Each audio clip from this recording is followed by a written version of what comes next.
This is the episode you all have been waiting for. It is the 2023 Fellas Flag Plant episode. Welcome in to the Fantasy Football Fellas podcast. Lucas Wenzel, Tyler Plath joining you tonight. Cameron is unfortunately unable to join us. He is down in the great and also not so great state of Florida when you have to evacuate for tropical storms, hurricanes, etc. So he is currently evacuating right now. We are hoping and praying for all the best down in Florida. But Ty and I are here to hold down the fort tonight. We're going to go through 3 flag plants for each fellow players we are all in on for the 2023 fantasy football season. You will hear quite a few familiar names in this episode tonight. I'm looking forward to getting into this with you, Ty. And frankly, I really don't want to keep the people much longer because they're not here to listen to me make an introduction. But I will say, if you haven't subscribed to us on YouTube yet, make sure you go do that if you're watching on YouTube. And if you're listening to the podcast, we really appreciate it if you subscribe to the podcast. Spotify, Apple Podcasts, Google Podcasts, wherever you get your podcasts from. And if you leave a nice little review, boost us up the rankings a little bit. We greatly appreciate you all. We've seen our podcast numbers rising as well. So again, we are grateful for all the support here on the podcast, but I've been babbling long enough. I mostly did a little filler there because I didn't have the transitions ready. So without further ado, Ty, I'm just going to get us right into our flag plants for the 2023 fantasy football season.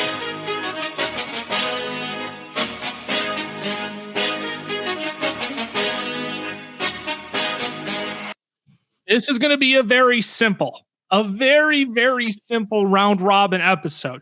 We're just going to pop off on 3 players. We'll go ahead and we'll insert Cameron's into here as well. I know he is very bummed he couldn't be here with us tonight. But we are also recording this on Monday. You'll get this on Wednesday. So if anything happens in the next 36 hours, you cannot hold it against us, because we're recording this 2 days early due to some scheduling conflicts later in the week. So, Ty, without further ado, I'm going to have you kick us off here. Your first flag plant for the 2023 fantasy football season is Tony Pollard. Yes. Who else? Who else? Honestly, I feel like he's been mentioned at least once in every single episode this offseason because, how can you not, right? I'm going to keep this one short and sweet because we've explained it in all of our previous episodes, whether it's a mock draft or our league winners and all that kind of stuff. Look, Tony Pollard does not go down on first contact. He fights for extra yardage. He gets breakaway runs. He gets receiving work. Now there's no more Ezekiel Elliott. There's 200 and something carries now freed up. And I'm not going to sit here and say that Tony Pollard is going to get 300 carries, but and 12 rushing touchdowns. Sorry, I'm going to chime in there. 12 rushing touchdowns are open. See, look, good things happen when he gets the ball, and he's going to get the ball a ton this year. And everyone has been asking for this for at least a year, maybe 2 years if you're kind of a diehard Cowboy fan. But look, it's a reality now. It's right here in front of us. Go get Tony Pollard because you're not going to regret it. Efficiency, volume meets just ultra fantasy production. He's my number 1 flag plant this year in fantasy football. He is. I don't understand why we're drafting him so late when, like you said, this is the moment we've all been waiting for. Andrew Erickson, when we had him on for our 2 episodes ago, this is exactly what he said. Why are we trying to kill off something we all have been so longly waiting for?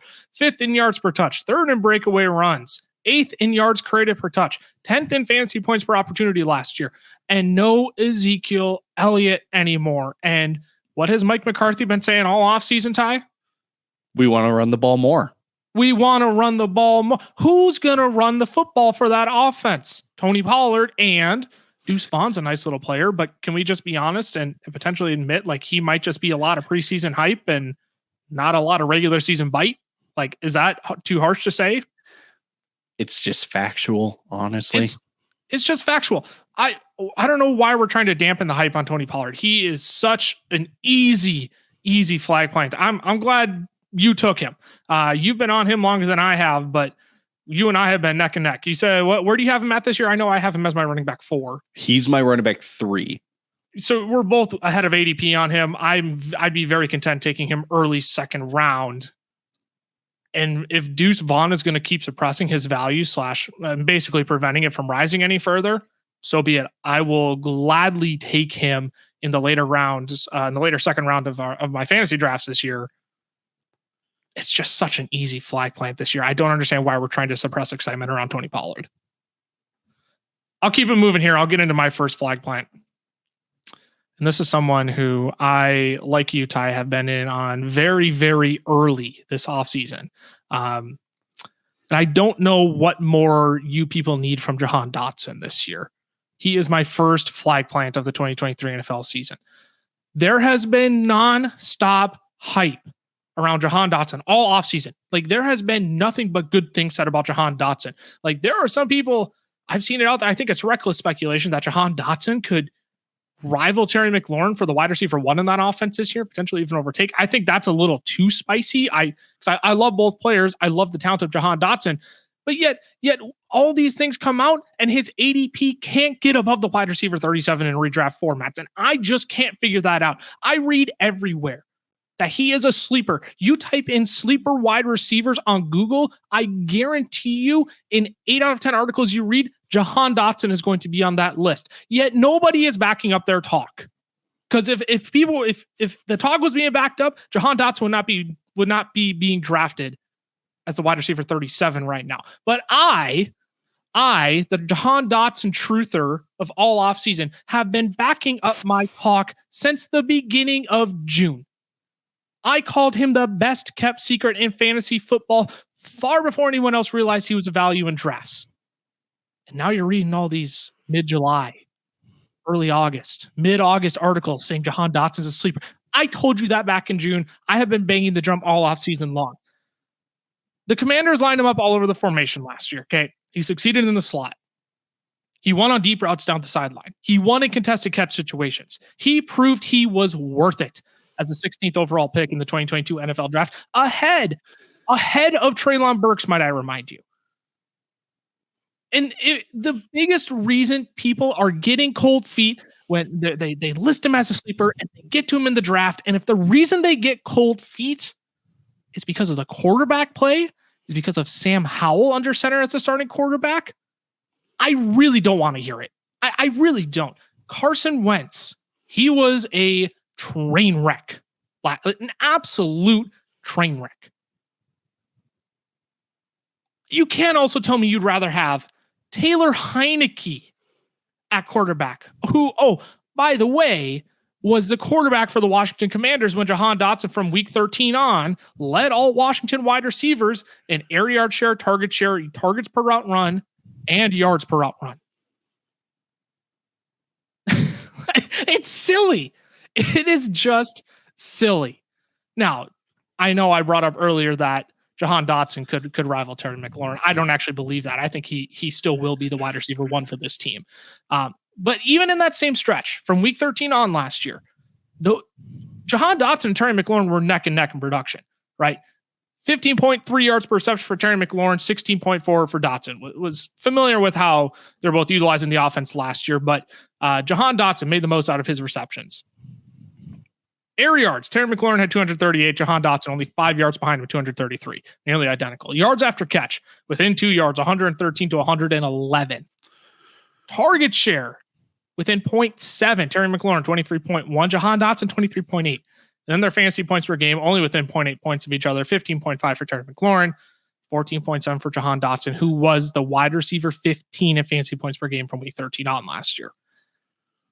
I have been banging the drum all off season long that Jahan Dotson is a value at the wide. Started off as a wide receiver 40. And I got up to the wide receiver 39. We're up to the wide receiver 37 now. And I think that's where he's going to stall out. And that is fine by me because you are drafting a wide receiver going into the second year of his career in the NFL. We talk about sophomore leaps.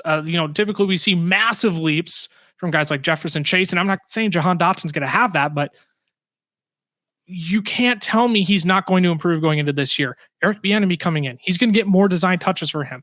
I didn't keep Jahan Dotson short because I can't fathom how he comes up in all these sleeper articles. Everybody is on him, they say. Then why is his ADP not skyrocketing? Why is his ADP only gone up 3 wide receivers since the start of the season? I don't understand that. This is the easiest flag plant in my life. Give me all of the Jahan Dotson this year. I've been banging the drum since June. I don't know how much more you want to add there, Ty, but Jahan Dotson, I'm fired up for him this year. It's the same as Tony Pollard. We're overthinking the simplicity of it. Like, yes. Sometimes simple isn't a bad thing. Sometimes simple is just the right thing and is just the smart thing to do. So go get Jahan Dotson in your drafts. You at that point in your drafts when you're drafting him, there's nothing that can lose you your draft by taking him. If you're waiting for a Patrick Mahomes kind of quarterback, and that's an extreme example, but just go with me on this example here. If you're waiting for an elite quarterback to feed him the football, like if you're waiting for that, like look at all the Chiefs wide receivers last year with Patrick Mahomes. There wasn't a single top 40 option last year. Was Juju Smith-Schuster top 40 wide receiver? Did he finish top 40 last year? Pretty sure he was top something. Yeah. He was definitely top something. He was top something. But like nobody's screaming and hollering for Juju Smith-Schuster. Nobody's hollering for Kadarius Toney. Nobody's hollering. There are plenty of people hollering for Sky Moore, but nobody can decide who it is because there wasn't a elite productive wide receiver in that offense, even with the best quarterback in the NFL. So if you're really concerned about quarterback play, like that should not be an issue for you. Because even with the best quarterbacks, we haven't seen these talented weapons get it done. And people were pretty excited about Sky Moore, pretty excited about Dynamite Kadarius Toney, pretty excited about Juju Smith-Schuster, who was, let's not forget, was no slouch when he was with the Pittsburgh Steelers. So it's just silly that people are fading him because of Sam Howell when literally probably a bottom 3 tandem at quarterback last year in the NFL. Let's quick go through Cameron's first flag plant here. I'm really bummed he can't be here to make the case for each of his players, but this first one should come as no surprise to anybody. It is Jahmyr Gibbs, running back for the Detroit Lions, and you can go back and listen to literally any of our videos. You can visit our draft guide. You can get that on sale on our Chalkboard for 50% off right now. That's down in the description of the audio podcast or YouTube video you're listening to. You can go join our Chalkboard, get that 50% off discount code, and you can go watch all the videos that we have made on Jahmyr Gibbs this year. And ultimately, Ty, what it comes down to, this is a perfect stat, and I am going to borrow this from the fantasy footballers. They talked about this when Andy Holloway made Jahmyr Gibbs his flag plant this year. In fantasy football, receptions are worth 2.5 more fantasy points than a single carry. So if you're looking at 300 carries, let's make this math simple. That would mean 120 receptions would be equivalent to 300 carries. Now, I'm not going to sit here and tell you that Jahmyr Gibbs is going to have 120 receptions this year, but let's do some more simple math, Ty. Let's say Jahmyr Gibbs, and maybe this isn't simple math because I'm also pulling up my Google right now to do the math, but let's say he gets 60 receptions this year, okay? 60 receptions, and we're going to multiply that by 2.5. That'll be equivalent to 150 carries. Now, do you think Jahmyr Gibbs gets somewhere around, I don't know, 250 carries? No, that's a lie. Do you think Jahmyr Gibbs gets anywhere over 125 carries this year? That's what the number I was going for. Yeah, he'll get over 125. So based on the numbers I plugged in there, we're looking at that combined. If you do the 60 receptions at 2.5 times its value to equal 1 carry, that'll be 150, and you add on 125 carries on top of that, you're looking at a 275 carry running back. Like that is elite. Like that is a number you want to see. So you're talking about a guy who's going to be used crazy effectively in the Detroit Lions passing offense, drafted 12th overall. In the past 5 years, running backs who have been drafted top 12 in the NFL draft have gone on to finish as top 12 running backs their rookie year. Let's just keep it simple as that. You can listen to all of our other videos with Jahmyr Gibbs on our YouTube page. I brought him up as a league winner on our TikTok. There is so much content we have made around Jahmyr Gibbs that you can go back and listen to any of that and hear why we are just so in on him for the 2023 fantasy football season. All right, Ty, we've gone through one round of league winners. Let's go ahead to take a quick break, and we'll be back with round two.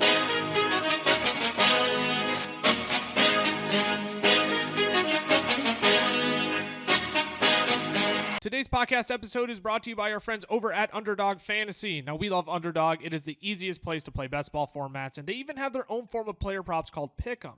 You can make up to 20 times your money on a single night by correlating props together. 2 picks will triple your money, 3 will 6 times it, 4 will 10 times it, and 5 plays that all hit will multiply your entry by 20. You can even place insurance on your picks too, so if only 4 of your 5 props hit, you still get 10 times your entry. And if you use our code FELLAS when signing up, Underdog is going to double your first deposit up to $100.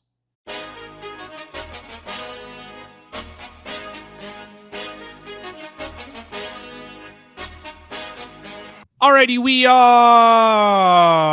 back.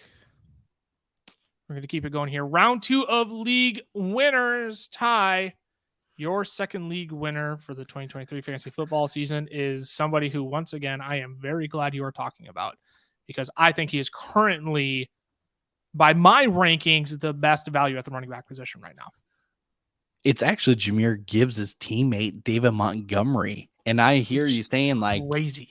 I hear you saying, whoa, 2 Detroit Lion running backs as your flag plants? Fellas, what is happening?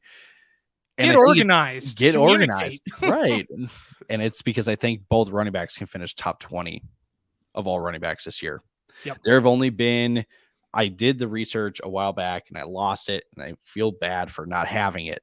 There have only been 5 or 6 running back tandems to finish top 20 in the last decade or so. And they relatively feature a receiving back and a purely rushing back. And guess what? That's what the Detroit Lions have. Okay. And I'm going to throw it all the way back to when we had our friend Hayden Winks from the Underdog Fantasy Football Show on our podcast. And he mentioned David Montgomery as someone that he is taking in almost every draft that he can in best ball. And I'm here to tell you that it's not necessarily just best ball that you should be taking him in. It's redraft also, okay?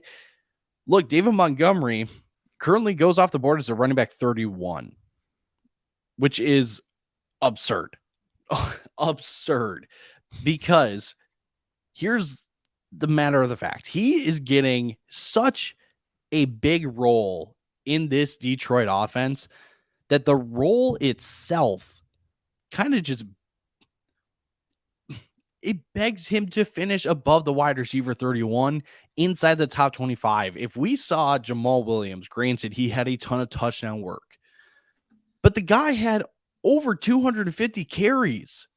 Like, he got a ton of work. And that's, I'm not going to say it's a 1-for-1 because nothing is ever 1-for-1 when it comes to football, but it is pretty freaking close to being 1-for-1. Okay.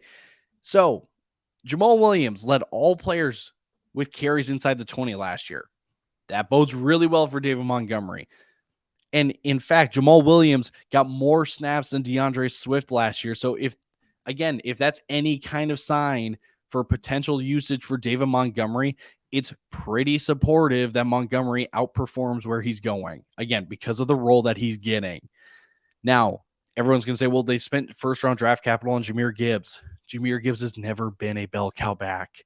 The size that he has and his profile as a player does not match with a bell cow back. So you know that Montgomery, his role is going to be a lot of early down work and a lot of red zone work. Okay. Now, put that behind one of the best offensive lines in the entire league, one of the best rushing attacks in the entire league, and another Hayden Winks stat for you. The Lions were first in running back usage last year between DeAndre Swift and Jamal Williams. They upgraded both to Jahmyr Gibbs and David Montgomery. Look, like, I'm going to keep talking in circles over this because I just hope I'm nailing home the point that David Montgomery is going to hit double-digit touchdowns this year. He's going to hit at least 230 carries this year. He's going to sprinkle in some receiving work here and there because he is capable of doing that. Like David Montgomery as a running back 31 this year is such a smash pick every single time for me because I'm like 99% certain he outperforms that. And I was thinking about this. You want to avoid taking running backs in the running back dead zone every single year in fantasy football. Montgomery goes just outside of that dead zone. So if your big concern is, well, I don't really want to go, I don't want to take a running back in the dead zone. Montgomery isn't in the dead zone. So look, I'll stop talking about Montgomery because I've explained it enough. The role just begs him to outperform where he goes in drafts right now. We're talking about a guy who's been a top 25 player in fantasy football, top 25 running back in each of the past 4 years as well. Like, this is silly. On the Chicago Bears, where it wasn't always sunshine and roses for David Montgomery. It wasn't always healthy all the time either. And he was still a top 24 running back each of the past 4 years in fantasy football. Now, all of a sudden, because Jahmyr Gibbs comes into play, because he goes to a better situation where Jamal Williams saw league high in touchdowns last year, that all of a sudden that means we're just supposed to not draft him as high. Like, it's just silly. This Detroit Lions offense is set up to have two productive running backs. You're going to slam David Montgomery in between the gaps. You're going to run Jahmyr Gibbs outside off tackles. These two have two totally different roles in the team's running attack. They don't overlap each other. Jahmyr Gibbs has never been used as a red zone back in college. Never. Rarely, but basically never. So David Montgomery is going to get everything inside of the 20s on first and probably second down between the 20s, and Jahmyr Gibbs is going to clean everything up in the passing game and sprinkle in a few carries along the way. Like, it is just silly that David Montgomery is going as a running back 31 right now. Like, do you realize how far down that is in drafts, Ty? Like, people are drafting David Montgomery in the 9th round in 12-man leagues on Sleeper. It is just I've been doing mock drafts when I was prepping to draft from the 12th spot in my home league. There was quite a few drafts where David Montgomery would make it back to me at the 9-12.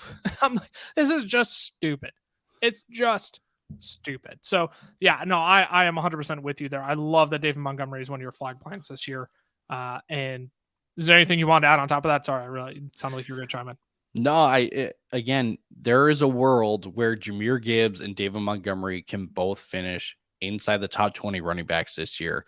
And you're paying up on capital for Jahmyr Gibbs. And I will say, like, he's worth the capital, but if you're going to value hunt a little bit, there is a very clear and very obvious Lions running back to target then. And that's David Montgomery.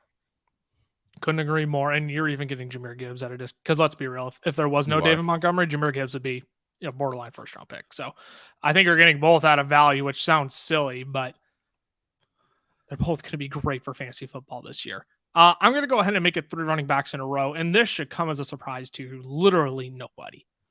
Literally nobody. When we had guest Alex Caruso come on the show, and he said his first best value in fantasy drafts this year was James Conner.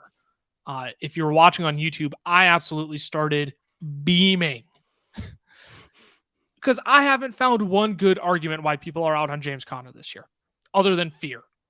They're out on James Conner because they're scared. They're scared of this offense being bad. Well, if that's your concern, I'd also advise you to be wary on Josh Jacobs, the Las Vegas Raiders offense, which isn't going to be that good this year.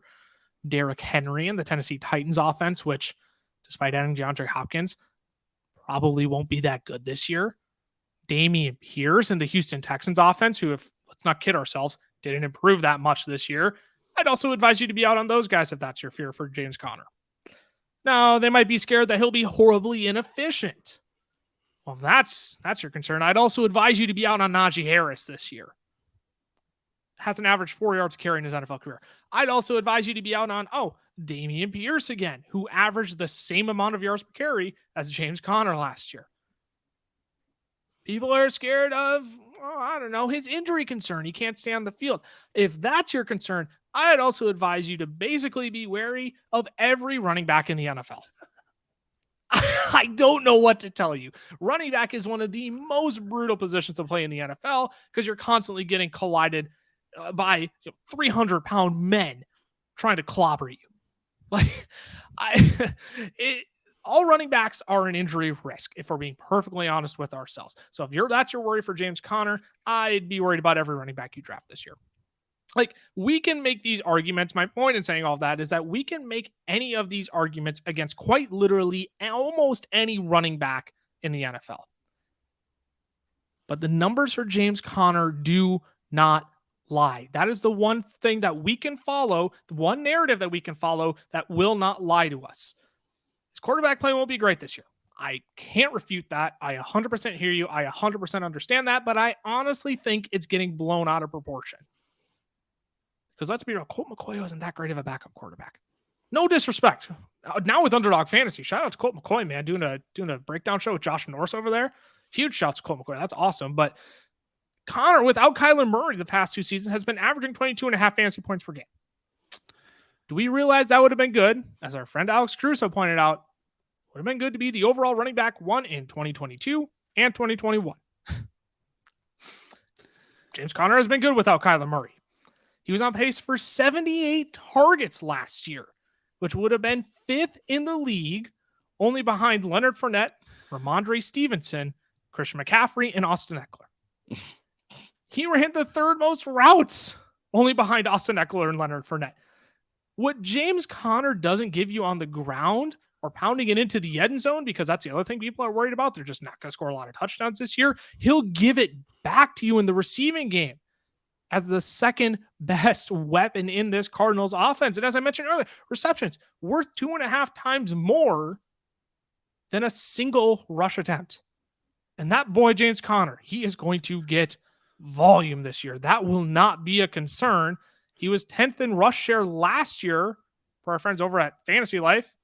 Great friends over there. If you haven't checked out their tools on their website, fantasylife.com, go to tools and analytics. Oh my gosh, I have a plethora of things you can scroll through over there. Great friends of the show. But Keontae Ingram is not going to change this year, by the way. His rush share, top 10, that's not going to share because Keontae Ingram, they could have used him last year when the team was 4-13.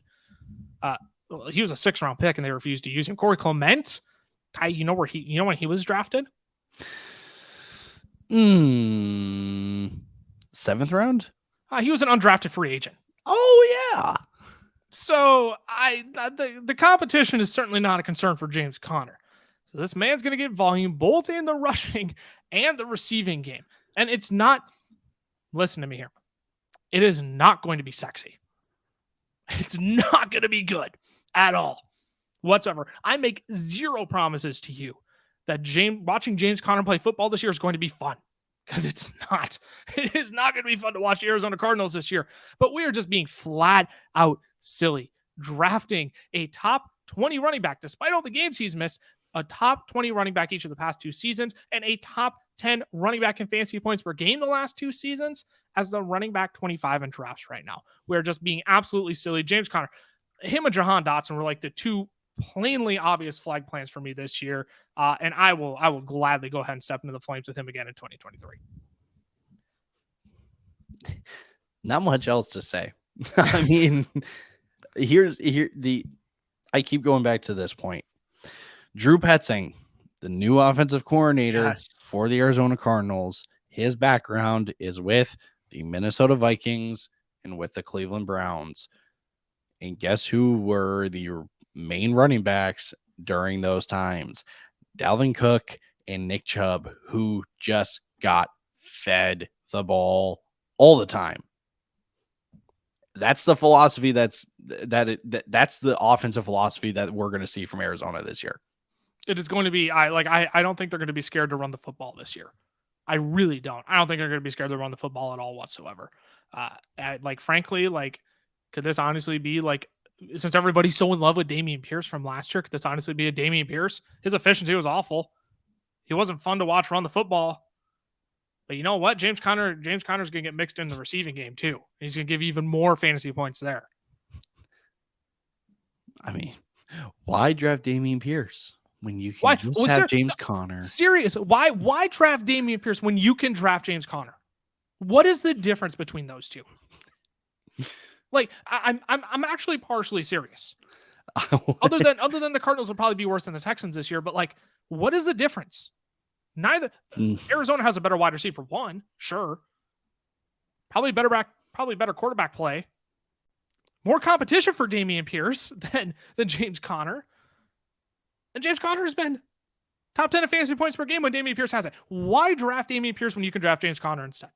Oh, that is a brilliant point you brought up. I'd go draft James Conner. Flagplant. Planted.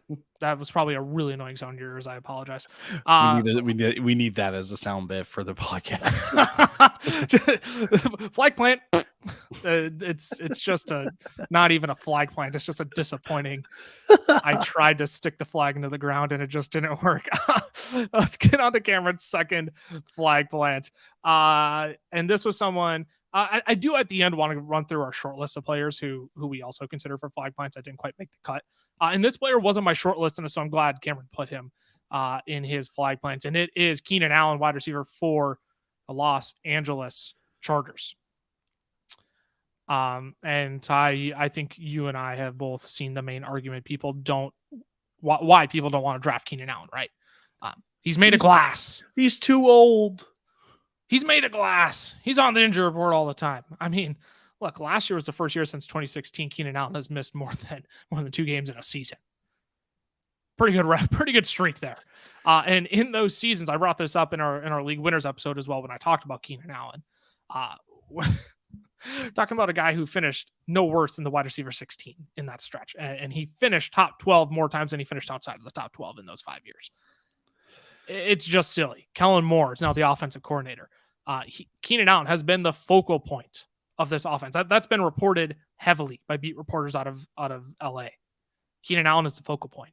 He's playing the CD Lamb type role where he's not going to run 92% of his routes in the slot like Joe Lombardi just kept him in purgatory in the slot.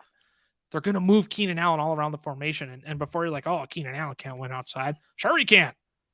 Sure he can. He did all the time before Joe Lombardi was there. Sometimes I think people, we just like to make claims without going and doing our homework first. And that's not like a jab at like I don't mean for that to be such a jab. I do it sometimes as well. I do it as well, where I make a preconceived assumption about a player. Or I say, you know what, actually, yeah, you know, that player, I don't know if they actually have what it takes to win on that. And then you go back and you actually do some digging and you're like, oh, holy crap. Okay. I stand corrected. My opinion has now changed on a player, right? Like we all do it, but this is just purely one of those where we say Keenan Allen's made of glass, but we don't go back and look at the games he's played over the last 7 years. We make a claim about, he can't win on the outside. Without going back and looking that between 2017 until Joe Lombardi got there, he was actually played less in the slot than when Joe Lombardi stuck him in purgatory there. So he is phenomenal. He returned in week 11 from his injury last year, right? He was a wide receiver 3 from that point on. He was first in receptions on the second most targets. He was absolutely phenomenal. He has top 10 upside in Kellen Moore's offense now. And they're going to be throwing the ball all around the yard this year. I don't care if they added Quentin Johnson. He's not this world beater like Jalen Waddle, Jamar Chase, Justin Jefferson, etc. First thing, I cannot stand the people that are out on Keenan Allen because of Quentin Johnson. Those people you cannot listen to because Quentin Johnson is nowhere near like ready to take away targets from Keenan Allen or Mike Williams. Like that is not happening. Okay. And if anything, Quentin Johnson right now is the 4th receiving option behind Keenan Allen, behind Mike Williams, and behind Austin Eckler. Yeah. Okay.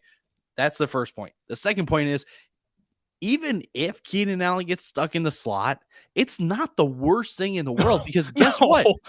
The offensive coordinator in Kellen Moore helped CeeDee Lamb break out from the slot last year. Okay. So it's not the worst problem if he is still stuck in the slot, position, because Kellen Moore likes to build the offense around the slot. And that's really what good offensive coordinators do, is they put their best weapons in the slot take Kevin O'Connell and Justin Jefferson, take Sean McVay and Cooper Kupp. Okay. It was just also Kevin O'Connell, keep in mind, during that time for Cooper Kupp. I'm just saying. So look, there's y'all can keep on passing on Keenan Allen. We'll just keep winning our leagues because we'll just keep taking them, and you guys will just regret it later. Yeah, that's another flag plan I absolutely love from Cameron this year. I mean, he's just such a smash pick at the end of the fourth round, early fifth round even. No, or sorry, mid fourth round. I'm thinking I'm getting my drafts all mixed up here. Yeah, like early mid fourth round is such a smash pick for me. If you're looking to build up wide receiver depth early, grab some running back value, like I don't know, David Montgomery, James Conner later, right? Like you can legitimately start your draft with CeeDee Lamb, AJ Brown, and Keenan Allen as your 3 wide receivers, and nobody is touching that in your fantasy. That is 3 potential top 10 wide receivers right there. All right, Ty, we'll keep it moving here. Last round of flag plants for this year. I wanted to make sure I gave us plenty of time to talk about this one because you're going to have to do a lot of convincing for me on this last flag plant. But I will give you all the credit in the world. You have been convicted on this player from very early on, ever since we released our draft guide back in June. You've been very convicted on this player since then. And your last flag plant is someone who I think will also cause a lot of commotion on. But go ahead and make your flag plant case. Drake London is my last flag plant. Okay. And he's currently in the fellas draft guide. He's my wide receiver 20, and he currently goes off the board as a wide receiver 27. So I like the value you're getting him at. And look, you take a look at last year, 5th in target share. He was 8th in weighted opportunities of all wide receivers. He was 11th in yards per route run, the holy grail of all receiving metrics. He was 18th of all wide receivers in red zone targets with 15, and that was with Marcus Mariota as his quarterback. So there's some touchdown opportunity with a better thrower like Desmond Ridder. But here's the metric I want to take a deeper dive into. Drake London was 2nd in targets per route run. And in fact, he was targeted on 32% of his routes last year. Now, we do have to acknowledge that London only ran 360 routes last year, which was 57th best of all wide receivers. But he was still targeted on 117 of those, which hence 2nd in targets per route run. But there's an article written by our friends at Matthew Berry's Fantasy Life. And again, we mentioned them earlier. It's the tool that you need to do your research on fantasy football. But regardless, there's an article out there that dives deeper into targets per route run and why it can be helpful in identifying breakout candidates. And I literally just pulled this right out of the article. Look, if a player sees a high target per route run on limited snaps, like a Drake London, who was 39th in snap share and 34th in route participation, there's a good chance he sees high target volume the following year if he gets a bigger role. So the question to ask is, does he get a bigger role in this offense? And you take a look. Well, see, initially you go, maybe, probably, I guess. So look, we talked about Jahan Dotson going into year 2. Same thing is true for Drake London going into year 2, who is, if I'm not mistaken, Drake London was a top 10 draft pick. If I'm not mistaken, if he was either 8 or he was 10, one of the two. I believe he was 8, but I will triple check that. Keep going. There's pedigree there. There is draft capital pedigree there. But year 2 for Drake London, and I mentioned Desmond Ridder. And look, Desmond Ridder is not a ginormous upgrade over Marcus Mariota, but in terms of just throwing the ball, give me Desmond Ridder like 10 times out of 10. Like Marcus Mariota as a passer, we saw it last year. It's a disaster. Okay, so year 2, Desmond Ridder. Now, the other component to this and why he does get a bigger role, in my opinion, is actually because of Bijan Robinson and this running game that the Falcons have. The Falcons' run game last year with just Tyler Algier, Cordell Patterson, and guys like Caleb Huntley and Avery Williams, they were one of the best units last year. And if I'm not mistaken, they were third in rushing yards of all teams last year. That's how they succeeded last year. And now they bring in Bijan via the draft. You know what opposing defenses can't do this year? Ignore the run game. Because if they do, Bijan Robinson is then, I mean, he's going to run all over defenses and stuff like that. So, because opposing defenses can't ignore this running attack of the Atlanta Falcons, they are going to make Atlanta beat them through the air. And that means more routes. That means more targets. That means more receptions for Drake London. And if we're concerned about Kyle Pitts and Bijan Robinson as target getters in the offense alongside Drake London, let me just remind you that he was 5th in target share and his target share was 29%. So take that. Also look at the depth chart and you go, wow, there's really no one else that's really going to be vying for major targets. So to me, everything just points to a breakout with Drake London, right? Even if it's ugly volume, even if it's not pretty stat lines, Drake London's going to take a step forward because he's going to be asked to do more this year because he wasn't asked to do a whole lot last year. And as the wide receiver 31 from last year, you're only paying a fraction higher than where he finished last year because, again, he's going as a wide receiver 27. I think he's a lock for top 25. I think he pushes into the top 20. I think he sniffs top 15 this year. And the fact that you can get him in that flex territory in your drafts and you're grabbing him as a wide receiver 3,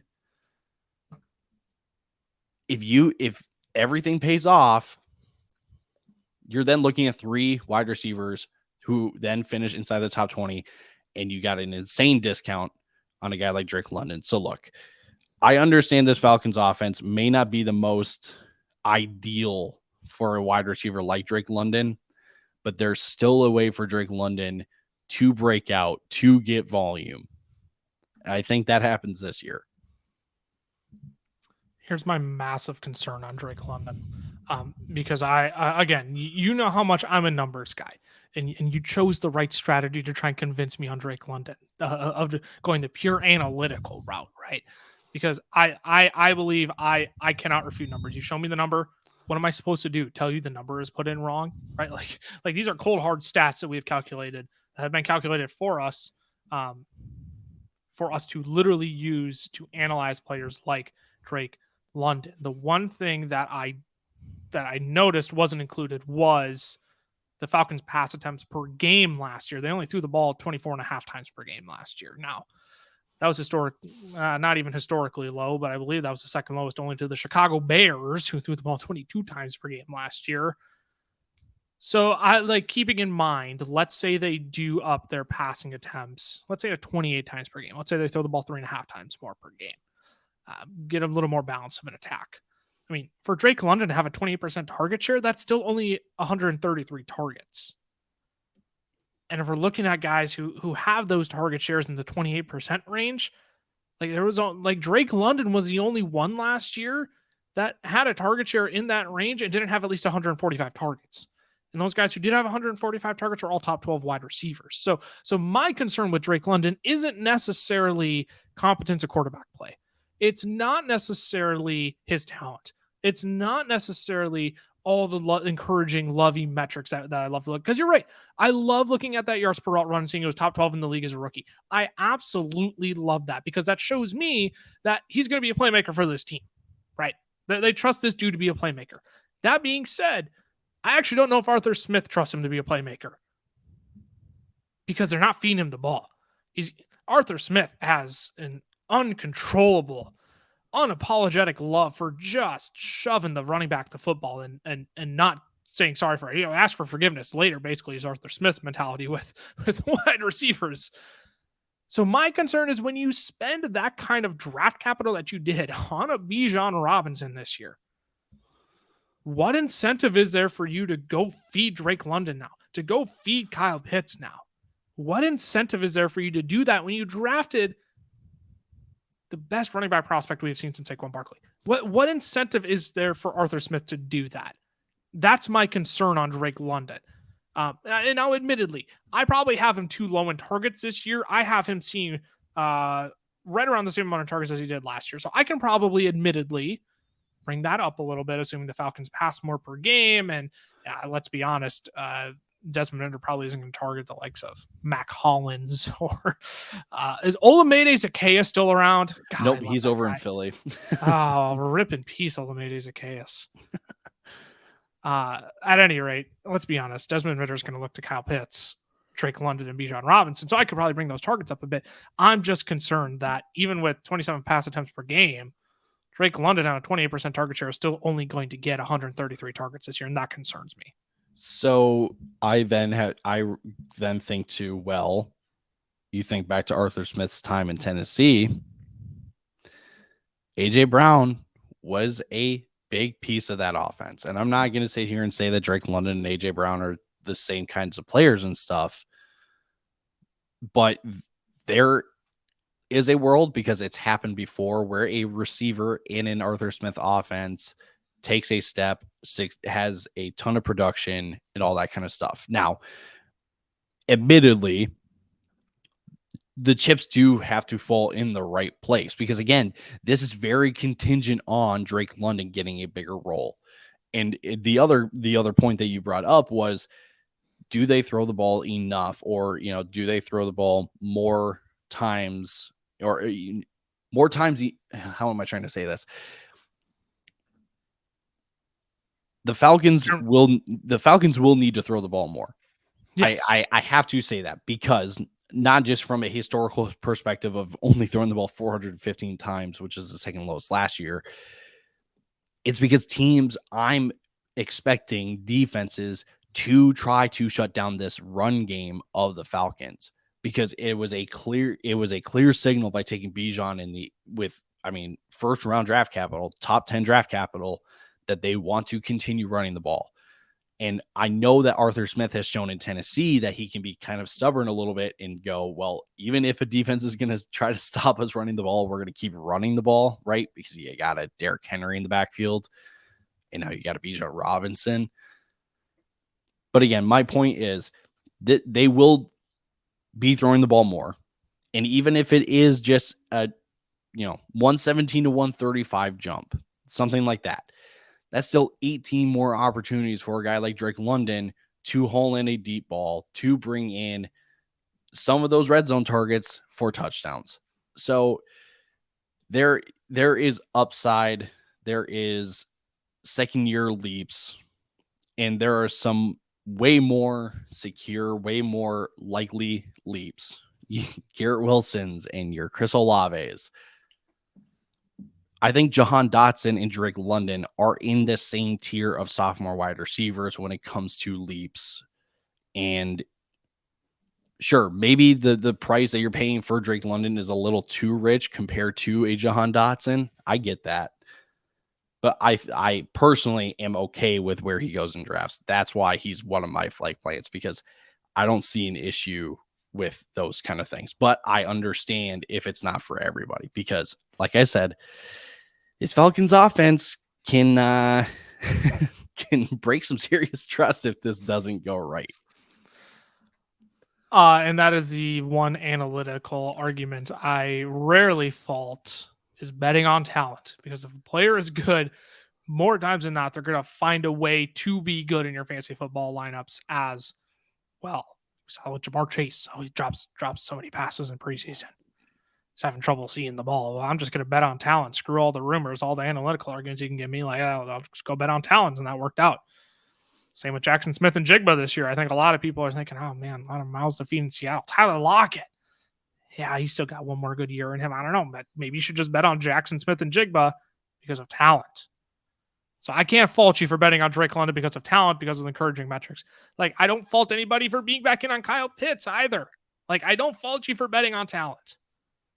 I just, there are reasons that I'm concerned, and just other guys that I would rather bet on. And frankly, another talented player I am betting on because of talent this year and situation as well. But my last flag plan for 2023 is Jordan Addison, wide receiver for the Minnesota Vikings. And he and Jahan Dotson, like, they go back to back in drafts. And these are just two ADPs I just can't fathom. Jahan Dotson, I listed you all the encouraging metrics on Jahan Dotson. I brought up Jordan Addison on our league winners episode with Andrew Erickson. Again, you can go listen to that. A lot of these league winners are popping up here in our flag plans for this year.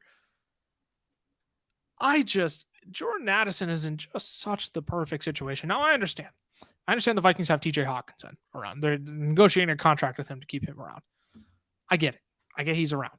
I get he's a threat. I get he can be the number 2 option. I think people also got kind of enamored with the games where TJ Hawkinson saw 14 targets. They're like, oh yeah, that's the wide receiver. The wide receiver too in Minnesota. You look at some of those games, so like some of those target metrics, like, yeah, Hawk got nice little some good volume, but I think there's plenty to go around in this offense when you look at Adam Thielen, who was second in routes run last year. He was on the field plenty. You look at his red zone targets, he was 5th. Red zone receptions, he was 5th. Receptions inside of the 10-yard line, he was 5th. Some encouraging metrics from Jordan Addison to be stepping into. You look at the Vikings as a whole, 3rd in pass play percentage last year, 3rd in pass plays per game, 2nd in red zone passing attempts, 2nd in passing attempts inside of the 10-yard line. Like, this is a team that's going to chuck the ball around. And Ty, if you had to being Vikings fans that we are, and this isn't just a homer pick in Jordan Addison, I promise you that, because I also believe Jordan Addison's in the perfect setup. But Ty, if you there he is, he's got the mini helmet there. But Ty, if you were, give me like a tier that you think the Minnesota Vikings defense is in talent wise. Don't factor in Brian Flores, because we know Brian Flores is going to make this defense better than it is on paper. But I also think we need to start from the point of like talent wise. What are the Minnesota Vikings working with this year in terms of talent on the defensive side of the football in regards to the entire NFL? That awkward purgatory between middle of the pack and dead last. Whatever that middle tier is, that is just ugly and is just not great. Talent wise, that's where they are. Talent wise, they're probably a D tier defense. I agree. An E tier. If we're going all the way to F, it's an E tier. A, B, C, D, E, F. Yeah, I know my alphabet. I questioned myself for a second there. Yikes. We fact check everything here. I should reevaluate podcast hosting if I don't know the alphabet. But the Vikings are going to have to throw the ball plenty this year. Yes, Brian Flores is probably going to make this defense, a D tier defense, if you will. If C tier is middle of the pack. That's still not good enough to keep this team in close competitive games. Like, the Vikings are going to have to throw the football to keep themselves in games. Jordan Addison, dude, he has been looking so insanely good in preseason. He's been making contested catch practices against the Cardinals. If you've seen those clips on social media, his toe drag in week 1 of preseason action, that was a thing of beauty. Like, this is a guy who has great awareness. Yes, it was a catch.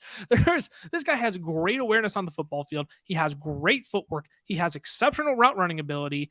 And frankly, if you're looking at all the things Adam Thielen is great at, Jordan Addison is younger, and I would say at this point of their careers is arguably pretty close to where Adam Thielen is.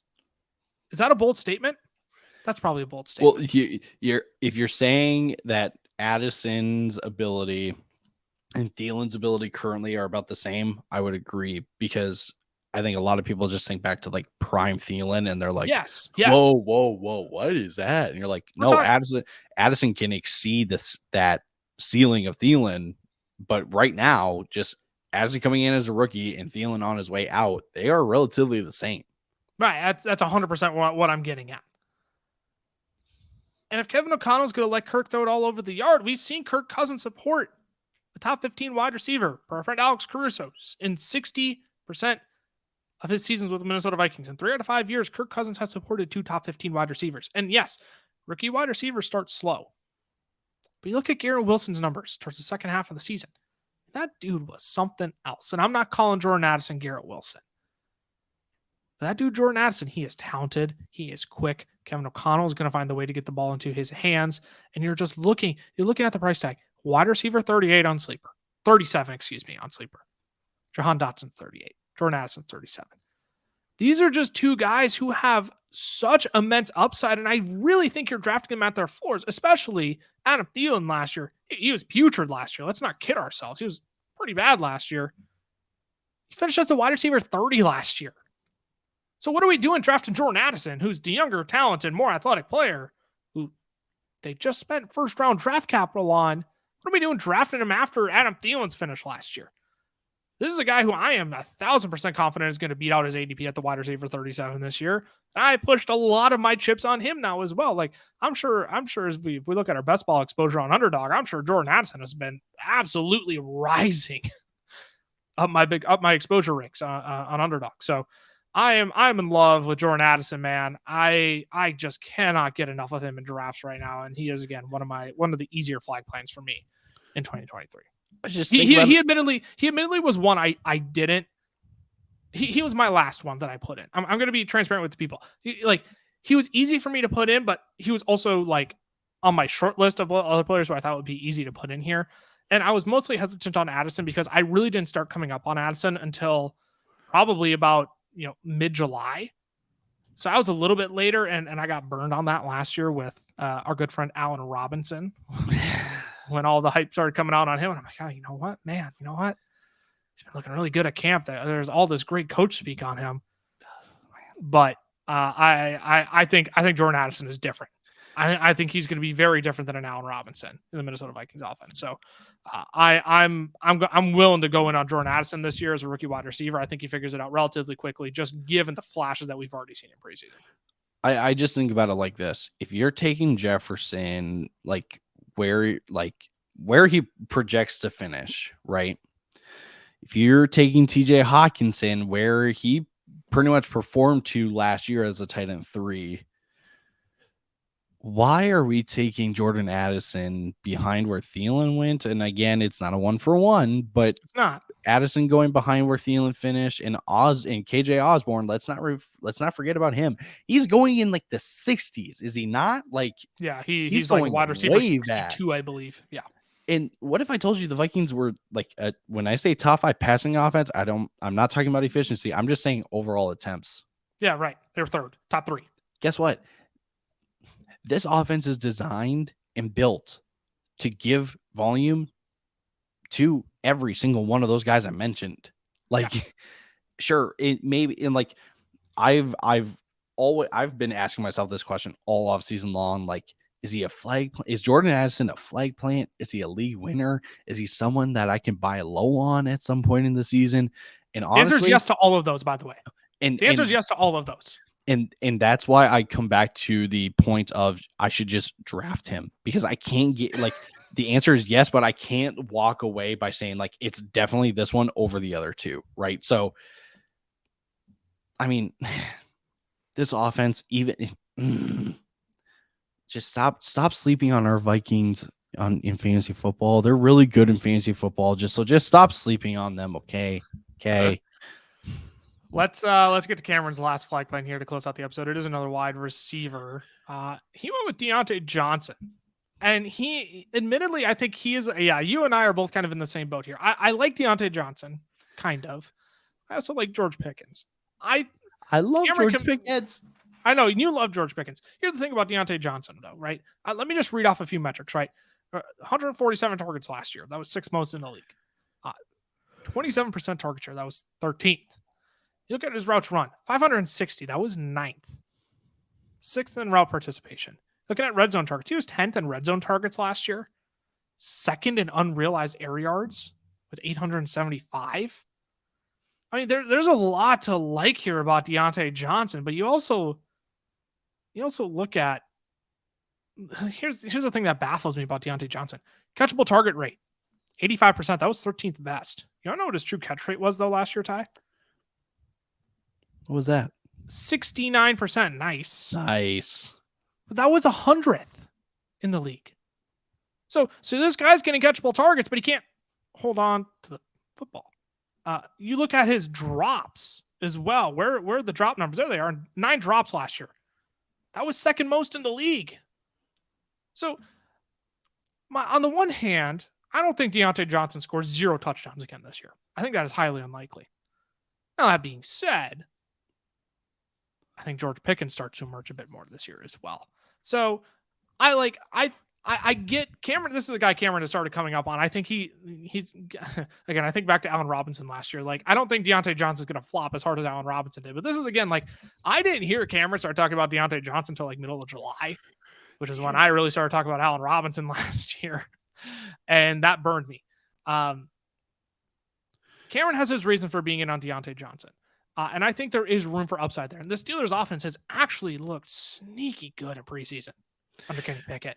They've actually looked sneaky good. So is there room for Diontae Johnson to outperform his wide receiver? What is he going as a wide receiver 36 right now? I believe he's going as. I have that number. I have the number right here. He's currently going as the wide receiver. Yeah, it's 36 on Sleeper right now. Holy crap. He's going as a wide receiver 24 on ESPN.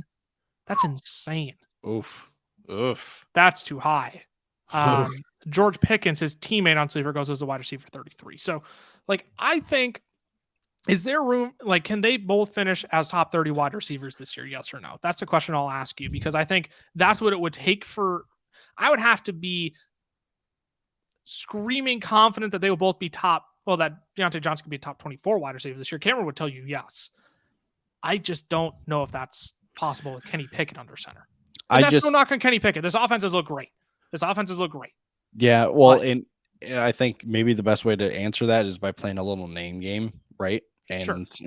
I think you suggesting a name game. I'm suggesting okay, because it's a lot better being in this seat than trying to answer the questions. That's for sure. So, look, like I'm going off of my rankings, right? And my 20s. Drake London is at 20, DeAndre Hopkins 21, Mike Williams 22, Christian Kirk 23, Terry 24, DJ Moore 25. Now I'll start asking names here. Yep. Brandon Ayuk.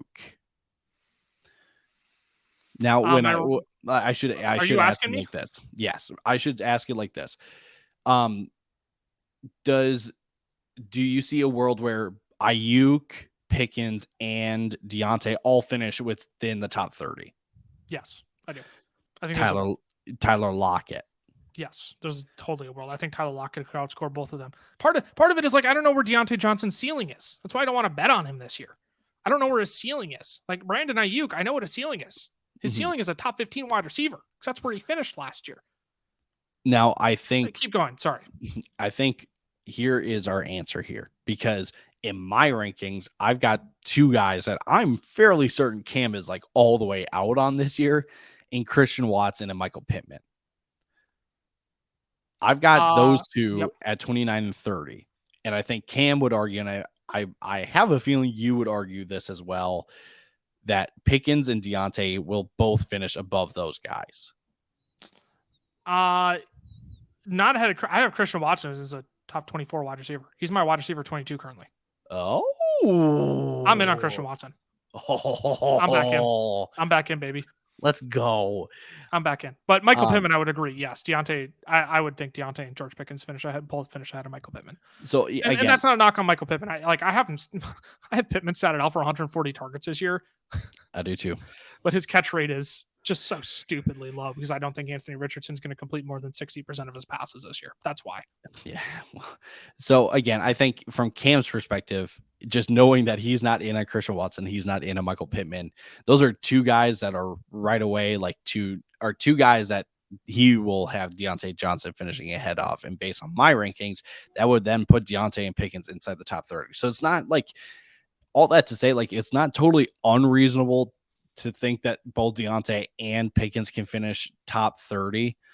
But it is going to be a tough, like,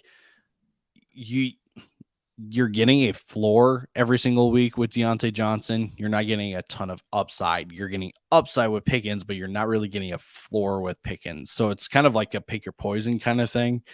And I could completely understand why someone would rather go with the floor with Diontae than an upside with Pickens.